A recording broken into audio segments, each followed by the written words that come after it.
Bonjour, c'est Gilles du site boursicoté.com. Voici l'analyse technique des principales paires de devises du marché Forex ainsi que celle de l'or et du pétrole pour les matières premières.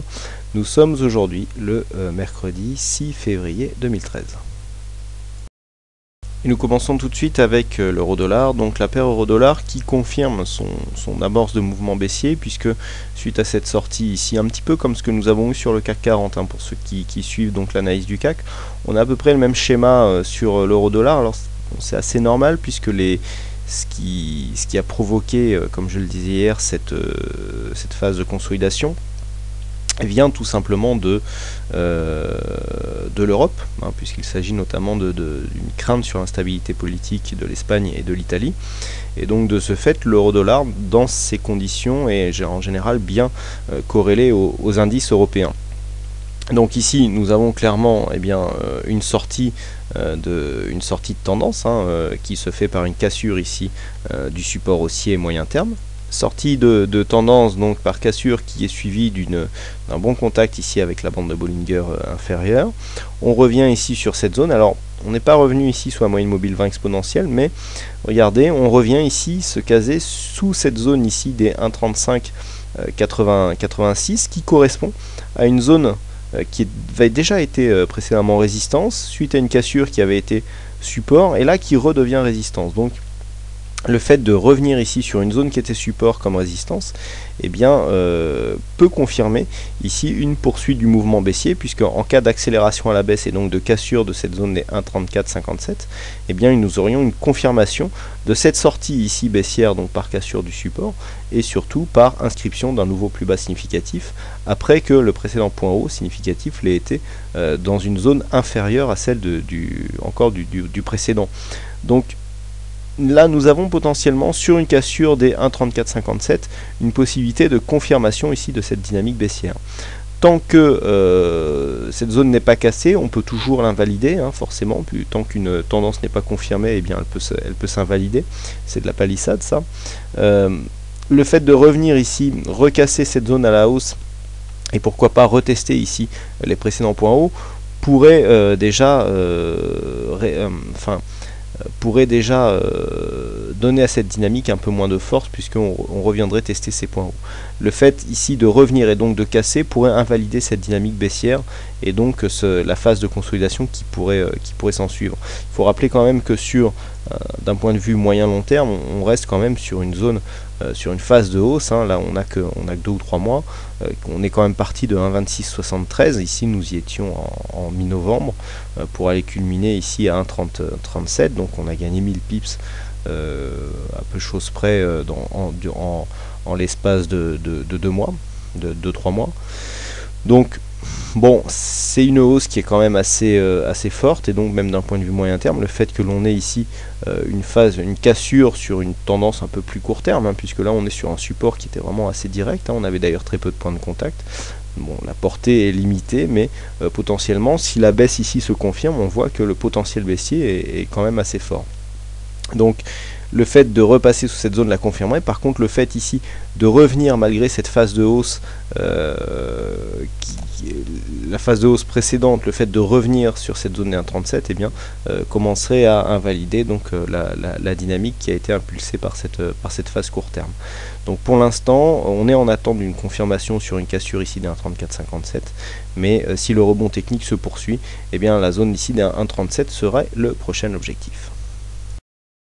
Nous poursuivons avec le CAB, donc la paire livre sterling contre dollar américain, elle est toujours dans une phase baissière, puisqu'après avoir cassé ici son récent point bas qui se trouvait à 1,5690, le câble est venu marquer une nouvelle zone de point bas ici sur 1,5629. Alors on avait un support identifié à 1,5625, à 4 pips près, on pourra penser que cette zone de support est respectée, et donc suite à cela on a un petit rebond technique qui s'effectue ici sur le récent support des 1,5680 qui devient résistance, et donc qui vient se placer dans une phase de confirmation ici de l'orientation, de la continuité de l'orientation baissière de ce cross de devise.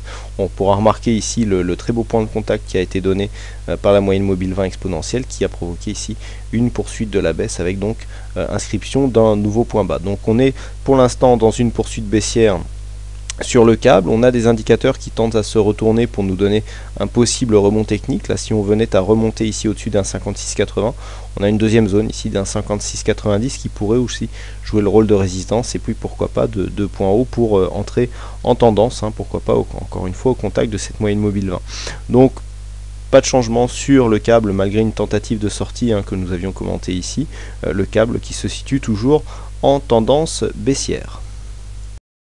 Quant au dollar yen, eh bien le mouvement est lui assez intéressant, puisqu'après avoir cassé ici la zone de point haut qui se situe à 93,24, eh bien le dollar yen a donc marqué un nouveau point haut avant de revenir ici sur cette zone, la tester comme un support. Alors hier j'attirais votre attention sur le fait que nous avions un très beau mouvement depuis cette dynamique. Ici on voit cette moyenne mobile qui joue très bien son rôle ici de support, et j'avais attiré votre attention sur le fait que cette moyenne mobile ici soit confondue avec un support qui était déjà identifié, puisqu'on l'avait tracé à partir de ces deux points significatifs, et bien nous donnait une forte probabilité de continuité de cette phase. Et donc c'est tout à fait ce qui se passe, puisque après avoir attaqué ici cette zone de résistance, et bien les cours sont venus marquer un nouveau point haut avant de marquer une phase de consolidation.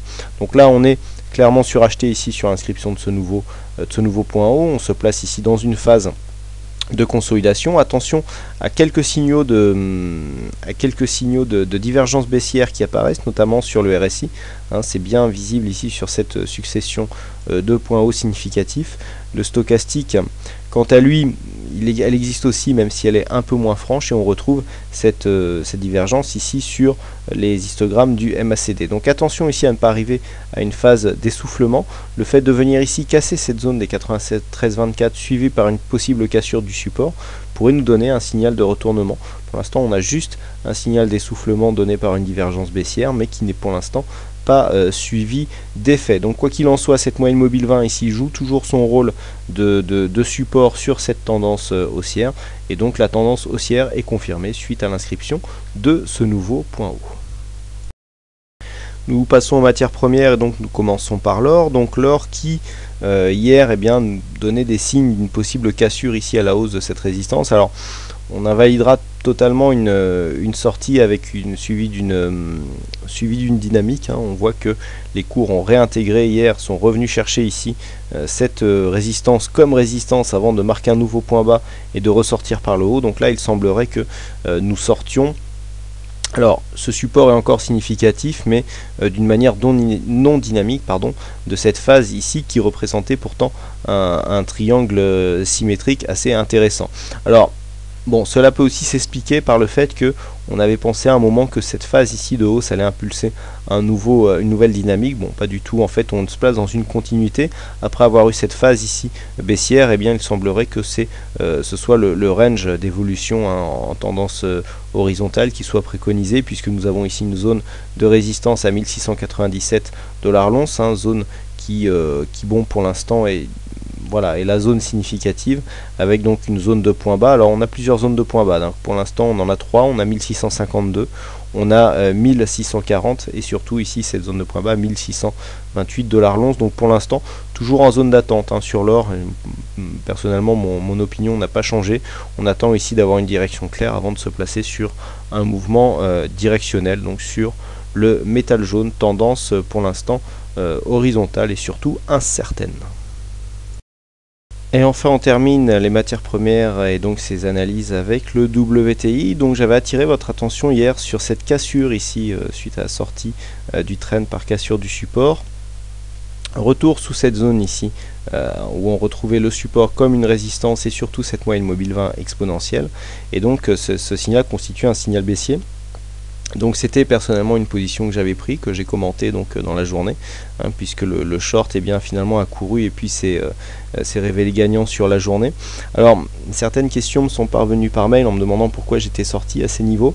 C'est vrai qu'on avait une zone, ici intermédiaire à 95,50, c'est la zone sur laquelle je suis sorti, mais qui n'était pas celle-là à l'origine, puisque j'avais prévu de sortir ici sur cette zone de point bas, en tout cas d'aller chercher ici la zone des 95.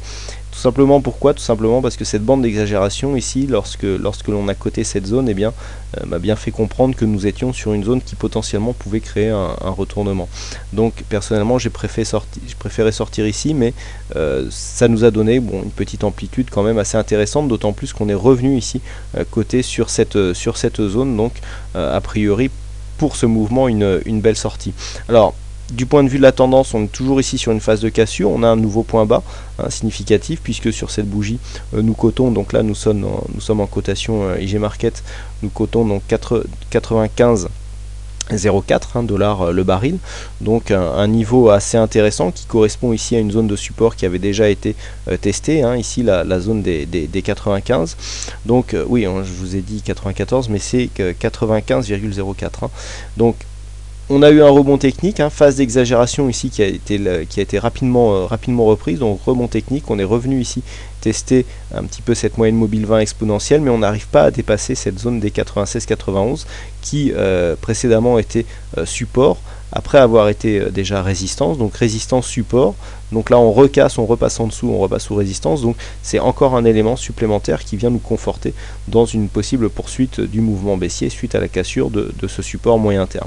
Donc la tendance est toujours baissière, on a inscrit un nouveau point bas, et sur ici un retour sur 96,90, il est possible que l'on recasse ici les 96,22 pour venir encore une fois inscrire un nouveau plus bas. Par contre attention, le fait de recasser durablement ici les 96,90 pourrait nous amoindrir cette dynamique et donc l'affaiblir pour pourquoi pas sortir de cette tendance dans une évolution quasiment neutre, dans quel cas on aurait un range assez large entre 95 et 98 pour une possible évolution, mais pour l'instant aucun signal en ce sens, et donc on a bel et bien une dynamique baissière sur le WTI.